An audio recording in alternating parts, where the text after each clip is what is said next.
Hello guys and welcome to my channel. So this side Tavleen here.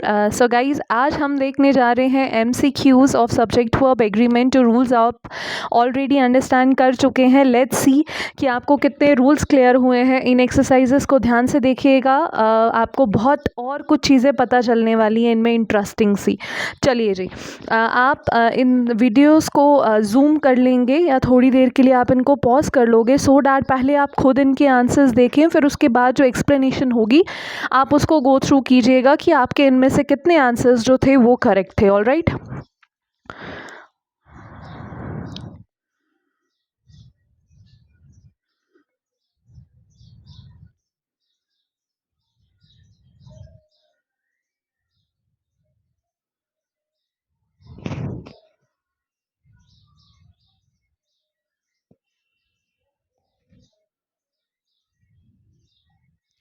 so there are around 15 sentences in this video। आज 15 sentences रहने वाले हैं इनमें और आपने इनके करेक्ट आंसर्स जो हैं वो देखने हैं। ठीक है, तो ये हमारे 15 sentences हैं। जहाँ पर भी आपको लगे आप इनको पॉज कीजिए और खुद अपने आंसर्स निकालिए। Then let's start with explanation start करते हैं। चलिए let's see the first sentence. First sentence कह रहा है he as well as I dash interested in music. अब देखिए, मैंने आपको बोला था सब्जेक्ट वर्ब एग्रीमेंट में हमारा मेन रोल क्या रहता है। हमारा मेन रोल रहता है फ्रेजेस का, कुछ वर्ड्स का जिनके साथ हमारे जो सब्जेक्ट हैं वो कनेक्टेड होंगे। अब यहाँ पर हमारे कितने सब्जेक्ट हैं? दो। एक सब्जेक्ट कौन है? ही, और सेकंड सब्जेक्ट कौन है? मैं, वह और मैं, है ना। यहाँ पर क्या कह रहा है, हम दोनों ही किस में इंटरेस्टेड हैं? म्यूज़िक में इंटरेस्टेड हैं। आप देखिए, आपने ये पढ़ा है जब भी दो सब्जेक्ट कनेक्टेड होते हैं किससे? एज वेल एज से, इन एडिशन टू, बिसाइड से, अलोंग विद, टुगेदर विद, तो हमारा जो सब्जेक्ट है वो एग्री करता है किसके साथ? फर्स्ट सब्जेक्ट के साथ। यही हमने पढ़ा है। तो क्या होगा? ही एज वेल एज आई। अब ही हमारा क्या है? सिंगुलर, तो ये कौन से हेल्पिंग वर्ब के साथ एग्री करेगा? सिंगुलर के साथ। आर तो आएगा नहीं, है ना, हैज़ आएगा यहाँ पर। He has well as I, has interest. अगर हैज़ तो ईडी लगता है, लेकिन यहाँ पर क्या है, हम इंटरेस्टेड है म्यूज़िक में, तो ऑप्शन दो ही है, एम और इज़। ठीक है, तो क्या लिखेंगे? He as well as I is interested in music. चलिए let's see the second one. Nothing but empty promises dash given to the public. कुछ भी नहीं, लेकिन जो फेक प्रोमिसेस थे, खाली प्रोमिसेस जो थे वो पब्लिक को दिए गए थे। ये भी मैंने आपको बताया। ये कौन सा वर्ड है? नथिंग मीन्स लास्ट में क्या लगा है? थिंग। जिनके लास्ट में थिंग बडी वन होते हैं वो हमारे कौन से प्रोनाउन होते हैं? Indefinite pronoun. और इनडेफिनेट प्रोनाउन एग्री करते हैं कौन से हेल्पिंग वर्ब के साथ? सिंगुलर हेल्पिंग वर्ब के साथ। अब देखो, फर्स्ट ऑप्शन क्या है? आर, ये भी रॉन्ग। सेकेंड ऑप्शन क्या है? आर बीइंग, ये भी रॉन्ग। हैज़ भी सिंगुलर के लिए यूज़ होता है अगर, तो हमारा करेक्ट आंसर क्या होगा? Nothing but empty promises. अब यहाँ पर कंफ्यूजन है कि मैम हैज़ लिखें कि इज़ लिखें, है ना। तो जब भी आप कहेंगे कि देखो आगे वर्ब की थर्ड फॉर्म भी गिवन है तो हैज़ भी हो सकता है। कुछ भी नहीं, लेकिन जो फेक प्रोमिसेस थे वह गवर्नमेंट को दिए गए थे। कुछ भी नहीं, लेकिन जो फेक प्रोमिसेस हैं वो दिए गए हैं, तो क्या लिखेंगे भाई? वर्ब की थर्ड फॉर्म है, तो क्या आएगा? Nothing but fake promises has given to the public, means दे दिए गए हैं, ये काम हो चुका है। ठीक है, जब भी काम हो चुका होता है तो हम वर्ब की थर्ड फॉर्म को एग्री करते हैं। तो करेक्ट क्या हुआ? Nothing but fake promises has given to the public. चलिए नेक्स्ट मूव करते हैं, रेस्ट टू देखते हैं। Neither of the two books dash big enough. देखिए, नीदर ऑफ या नाइदर ऑफ, कुछ भी बोलिए। Neither of, either of, none of, any of, one of, जितने भी ये हमारे वर्ड्स हैं ये कहते हैं हम ऑलवेज कौन से वर्ब के साथ एग्री करते हैं? सिंगुलर के साथ। ये भी मैंने आपको बताया है। लेकिन इनके साथ जो नाउन है वो ऑलवेज क्या रहता है? प्लूरल। तो क्या कह रहा है? दो बुक्स में से कोई भी बुक इतनी बड़ी नहीं है, मीन्स दो में से किसी की भी बात नहीं कर रहा, तो वो तो वैसे भी प्लूरल नहीं हुआ। तो neither of the two books, अब हैव है, हैव प्लूरल के लिए यूज़ होता है, ये तो आएगा नहीं। वर प्लूरल के लिए यूज़ होता है, ये भी नहीं होएगा। आर प्लूरल, तो लास्ट ऑप्शन हमारा एक ही है, neither of the two books is big enough. अब देखो, बुक्स है और आगे इज है, लेकिन हमने किसको देखा? इस वर्ड को, जो क्या है? नीदर। ठीक है, next, the orator and statesman dash dead. जो ऑरेटर और स्टेट्समैन है उसकी क्या हो चुकी है, डेथ। मैंने आपको एक रूल और बताया था, अगर ये एक प्रोफेशन है ऑरेटर, दूसरा कौन है, स्टेट्समैन, मीन्स कितने लोग हैं हमारे पास, दो। लेकिन दो लोग तब होंगे जब दोनों के साथ अपने अपने आर्टिकल होंगे। ऑरेटर के साथ भी अपना आर्टिकल होना चाहिए था और स्टेटमैन के साथ भी अपना आर्टिकल होना चाहिए था, लेकिन इसके साथ कोई भी आर्टिकल नहीं है। तो इट मीन्स ये ऑरेटर भी है और स्टेट्समैन भी है, तो एक ही पर्सन की बात हो रही है। आई होप आपको क्लियर हो चुका है अच्छे से। ये मैंने आपको रूल में भी बताया था, अगर दो पर्सन्स के साथ, अगर यहाँ पर होता the orator and the statesman, फिर हमारे कितने लोग होते, दो। लेकिन यहाँ पर द नहीं है, तो मीन्स ये दोनों सेम पर्सन है। तो are plural, are being plural, have be plural, तो लास्ट ऑप्शन क्या है, the orator and statesman is dead. Alright, चलिए नेक्स्ट देखते हैं। एवरी, ऑब्वियसली ये भी बताया है, एवरी, ईच, इनसे अगर कोई भी सेंटेंस स्टार्ट हो रहा है, अगेन हेल्पिंग वर्ब क्या रहेगा, सिंगुलर। आगे जाने की ज़रूरत ही नहीं है कि मैन है, मेन है, वुमेन है, विमेन है, चाइल्ड है, चिल्ड्रन है, क्या है, भूल जाओ आगे। अगर एवरी या ईच से सेंटेंस शुरू हो रहा है तो हेल्पिंग वर्ब ऑलवेज सिंगुलर। अब हम देखते हैं singular helping verb, first option भी रॉन्ग, सेकेंड भी, थर्ड भी, एक ही ऑप्शन रह गया। Every man, women and child in the village is wounded, wounded, हर एक पर्सन जो है वो वुंडेड है, वो जख्मी है, ठीक है, क्लियर। तो हमने सिर्फ ये वर्ड देखा, तो देखो सब्जेक्ट वर्ब एग्रीमेंट कितने इजी हो गए अगर हमें ये वर्ड्स याद हैं। करी and rice dash his favourite fruit, his means एक ही पर्सन की बात हो रही है। करी और राइस जो हैं वो उसका फेवरेट फूड है। मैंने आपको बताया था जब भी दो सब्जेक्ट एंड से ज्वाइन हो रहे हैं और वो आइडिया एक ही चीज़ का दे रहे हैं, तब हेल्पिंग वर्ब क्या रहता है, सिंगुलर। अगर दो चीज़ें एंड से ज्वाइन हो रही हैं और आइडिया दो अलग अलग चीज़ों का दे रहा है, तब हेल्पिंग वर्ब क्या रहता है, प्लूरल। तो यहाँ पर तो आइडिया एक ही चीज़ का है कि भाई उसी का ही फेवरेट फ्रूट है, तो हेल्पिंग वर्ब क्या रहेगा, singular. Are, have, are been वाले ऑप्शंस गलत, तो लास्ट में एक ही ऑप्शन बच गया, करी and rice, first option is his favourite food. All right, चलिए नेक्स्ट देखते हैं। Yes, interesting one, a number, a few teachers, ये भी बताया था। अ नंबर जो है ये एग्री करता है प्लूरल हेल्पिंग वर्ब के साथ, द नंबर एग्री करता है कौन से हेल्पिंग वर्ब के साथ, सिंगुलर हेल्पिंग वर्ब के साथ।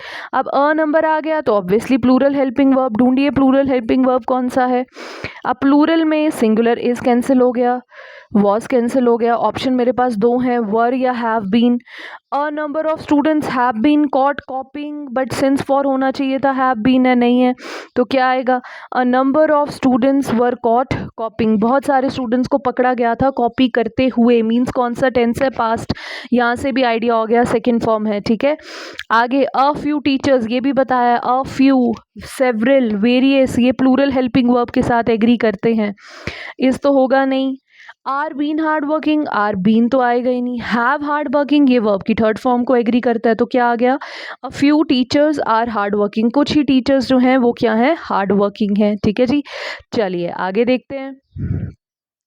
ये भी बताया है 10 किलोमीटर्स, जब भी हम किसी डिस्टेंस को मेजर करते हैं, मेजरमेंट बताया था, टाइम हो, यूनिट हो, हाइट हो, टेम्परेचर हो, डिस्टेंस हो, कुछ भी हो, ऑलवेज एग्री करेगा सिंगुलर के साथ। तो सिंगुलर एक ही ऑप्शन है, तो क्या हो गया, 10 kilometres is a long way to walk. All right, I hope बहुत सारे स्टूडेंट्स के आंसर्स यहाँ से करेक्ट होने वाले हैं। नीदर नॉ, ये भी हम डिस्कस कर चुके हैं, जब भी आपके सेंटेंस कनेक्ट होते हैं किससे, नीदर नॉर से और ईदर और से, है ना, नीदर नॉर, ईदर और या और से, हमने ये देखना होता है कि इनके बाद जो नाउन है वो सिंगुलर है कि प्लूरल है। अगर इनके बाद नाउन सिंगुलर है तो हेल्पिंग वर्ब भी सिंगुलर, नाउन प्लूरल है तो हेल्पिंग वर्ब भी प्लूरल। अब हम देखते हैं इनके बाद नाउन क्या है। नीदर माई वाइफ, वाइफ क्या है, singular. Nor my brother in law, ना ही मेरा ब्रदर इन लॉ, ये भी क्या हो गया, सिंगुलर। तो हेल्पिंग वर्ब क्या रहेगा, सिंगुलर। अब ये तीनों ऑप्शंस कट हो गए, आर बी प्लूरल के लिए यूज होता है, हैव बी और आर बी तो ऑप्शन एक ही है, इज। क्या कहने का मतलब है, ना ही मेरी वाइफ और ना ही मेरा ब्रदर इन लॉ, कोई भी मुझे हेल्प नहीं कर पाया मेरे काम में, तो इट मीन्स दोनों में से किसी की भी बात नहीं हुई, तो ऑब्वियसली वो क्या हो गया, सिंगुलर ही, ठीक है, क्लियर। नेक्स्ट देखते हैं, all the students of my class dash like them, ये भी हमने डिस्कस किया था। ऑल के बाद अगर नाउन आपका सिंगुलर है तो हेल्पिंग वर्ब सिंगुलर, ऑल के बाद अगर नाउन प्लूरल है तो हेल्पिंग वर्ब प्लूरल। अब हम देखते हैं ऑल के बाद नाउन हमारा सिंगुलर है कि प्लूरल। भाई नाउन तो हमारा प्लूरल है, स्टूडेंट्स है ना, नाउन प्लूरल है, मीन्स हेल्पिंग वर्ब अब हमें क्या यूज़ करना है, प्लूरल। पर मैम यहाँ पे तो हेल्पिंग वर्ब गिवन ही नहीं है, is, am, are, was, were, has, have तो गिवन ही नहीं है। पर स्टूडेंट्स यहाँ पे हमें डायरेक्टली क्या दे दिया गया, वर्ब। ठीक है, अब देखिए जब भी हमारा प्लूरल नाउन होता है तो वर्ब हम क्या लिखते हैं, प्लूरल। प्लूरल वर्ब ऑलवेज कहता है मेरे साथ एस और ई एस यूज नहीं होता। सिंगुलर कहता है मेरे साथ क्या एग्री होता है, एस और ई एस। एग्जाम्पल के साथ अंडरस्टैंड करवाती हूँ। शी गो टू मार्केट, क्या ये सेंटेंस करेक्ट हुआ, नहीं, ये सेंटेंस इनकरेक्ट है क्योंकि हमारा ये क्या है, सिंगुलर। तो क्या होगा, she goes to market. They go to market, ये सही है क्योंकि दे क्या है, प्लूरल। अगर हम प्लूरल की बात कर रहे हैं तो आगे एस और ई एस नहीं यूज़ करना। अगर सिंगुलर की बात कर रहे हैं तो एस और ई एस यूज़ होता है। अब यहाँ पर देखो बात किसकी हो रही है, स्टूडेंट्स मीन्स प्लूरल है, तो मीन्स आगे जो वर्ब होगा उसके साथ एस और ई एस नहीं होगा। तो विदाउट एस और ई एस के ऑप्शन देखो कौन सा है, फर्स्ट वन। तो क्या आएगा, all the students of my class like them. अगर यहाँ पर होता ऑल द स्टूडेंट तो फिर क्या लिखते, लाइक्स, फिर एस और ई एस एग्री होता। ठीक है, तो करेक्ट आंसर क्या है, ए। अब 12th वन देखते हैं। The jury dash different options, अब ये हम पढ़ के आ चुके हैं ऑलरेडी। जूरी क्या है, कलेक्टिव नाउन, मैंने आपको बोला है कलेक्टिव नाउन के दो रूल थे। एक रूल हमने क्या पढ़ा है, कलेक्टिव नाउन एग्री करता है सिंगुलर वर्ब के साथ कब, जब एक इंडिविजुअल की बात हो रही हो। कलेक्टिव नाउन एग्री करता है प्लूरल के साथ जब सबका इंडिविजुअल डिसीजन हो। सिंगुलर में कब, जब ग्रुप का एक साथ डिसीजन आए। जैसे हमने एग्जाम्पल लिखा था द पैक ऑफ डॉग्स, कि डॉग्स का जो ग्रुप है वो डिफरेंट पोजीशन में भाग रहा है, मींस डिफरेंट डिफरेंट ग्रुप्स जो हैं वो डिफरेंट डिफरेंट पोजीशंस में भाग रहे हैं, है ना। अब यहाँ पर देखो कहते हैं जो जूरी है उनके डिफरेंट ओपिनियंस हैं, मींस जो ग्रुप बने हैं, जो जजेस का ग्रुप है उन सब के अलग अलग ओपिनियन है। मींस यहाँ पर हमने हर एक इंडिविजुअल की बात की है।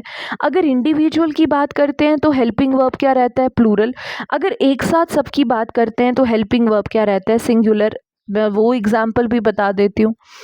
The jury dash reached a decision, jury जो है वो एक डिसीजन पर पहुंच चुकी है। अब आपके पास दो ऑप्शन है, हैज़ है कि हैव है। अब मुझे बताओ क्या यहाँ पर हमने किसी इंडिविजुअल की बात की, नहीं। यहाँ पर तो हमने ये बताया कि भाई जितने भी ये जो ग्रुप है ये एक डिसीजन ले चुकी है, मीन्स इन्होंने मिलकर लिया है तभी एक डिसीजन आ चुका है। तो यहाँ पर क्या आएगा, the jury has reached a decision. लेकिन यहाँ पर देखते हैं जूरी जो है उनके क्या है, डिफरेंट ओपिनियंस है, मीन हर एक बंदा अपनी अपनी अलग थॉट को लेकर आया है। तो यहाँ पर हेल्पिंग वर्ब क्या आएगा, प्लूरल। तो jury have different opinions, because has किसके लिए यूज होता है, सिंगुलर। आर बीन तो आएगा ही नहीं, दोनों ही ऑप्शंस कट हैं, तो एक ऑप्शन क्या है, the jury have different opinions. ठीक है, चलिए रेस्ट 3 हम देखते हैं। ओके, अगैन वही वाला रूल जो हमने अभी पढ़ा, ईदर और, नीदर, नॉर और मैंने क्या बोला, जब भी इनका रूल अप्लाई करना है आपने ये देखना है कि आगे नाउन सिंगुलर है कि प्लूरल। अब यहाँ पर देखो क्या कह रहा है, either her parents or her teachers. अब यहाँ पर नाउन हमारा क्या आ गया, प्लूरल। या तो उसके पेरेंट्स या तो उसके टीचर्स, दोनों में से कोई रिस्पॉन्सिबल है उसकी सक्सेस के लिए, मीन्स दोनों ही क्या है यहाँ पर, प्लूरल। तो ऑब्वियसली हेल्पिंग वर्ब भी यहाँ पर क्या होगा, plural. Either her parents or her teachers, इस तो होगा नहीं, वॉज भी नहीं होगा, बीन तो आएगा नहीं, तो ऑप्शन क्या है, either her parents or her teachers are responsible for her success. Clear, चलिए जी लास्ट 2 देखते हैं। The Arabian nights dash an interesting book. अब देखो एक ही बुक की बात हो रही है, एक ही है, सिंगुलर सब्जेक्ट है, तो हेल्पिंग वर्ब भी क्या रहेगा, सिंगुलर ही। The Arabian Nights is indeed an interesting book, ये तो इजी है, अगर एक की बात है तो हेल्पिंग वर्ब तो सिंगुलर ही रहता है। लास्ट वन थोड़ा सा ट्रिकी है और इसको ध्यान से समझिएगा, ठीक है। It is I who dash to answer him, ये मैं हूँ जिसको उसको आंसर करना है। देखो ये जो आपके वर्ड्स होते हैं who, whom, which, whose, that, इनको हम बोलते हैं रिलेटिव प्रोनाउन। ठीक है, कौन कौन से words? Who, whom, whose, that और which। These words are known as relative pronoun। In words को हम बोलते हैं रिलेटिव प्रोनाउन।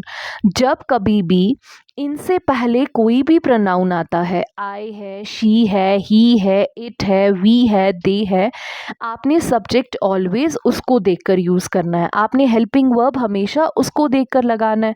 अब देखो इट इज़ आई, ये मैं हूँ जिसको इसको आंसर करना है। क्या आई किसके साथ एग्री करेगा? आई ऑलवेज किसके साथ एग्री करता है? It is I who am to answer him. I किसके साथ एग्री करता है? एम के साथ ही। आई के साथ वॉज भी आता है, लेकिन यहाँ पर आंसर है, मीन्स प्रेजेंट है, तो प्रेजेंट में हम क्या लिखते हैं? एम। आई होप ये क्लियर है। ये वर्ड्स मैंने लिखे हैं who, whom, whose, that, which, these are known as relative pronoun। और इनसे पहले अगर कभी भी कोई भी प्रोनाउन आ रहा है, आई, ही, शी, इट, दे, वी, अस, कुछ भी, आपने जो हेल्पिंग वर्ब है वो उसको देखकर यूज़ करना है। तो आई था तो मैंने क्या लिख दिया? एम। अगर यहाँ पर होता इट इज़ शी, तो फिर क्या होता?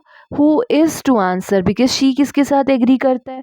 अगर वी होता तो क्या होता? दे होता तो प्लूरल आ जाता। ठीक है, तो इस वे से हमने सब्जेक्ट वर्ब एग्रीमेंट को यूज़ करना है। सो आई होप सबको ये क्लियर हुए होंगे। चलिए let's meet in new video. Thank you everyone.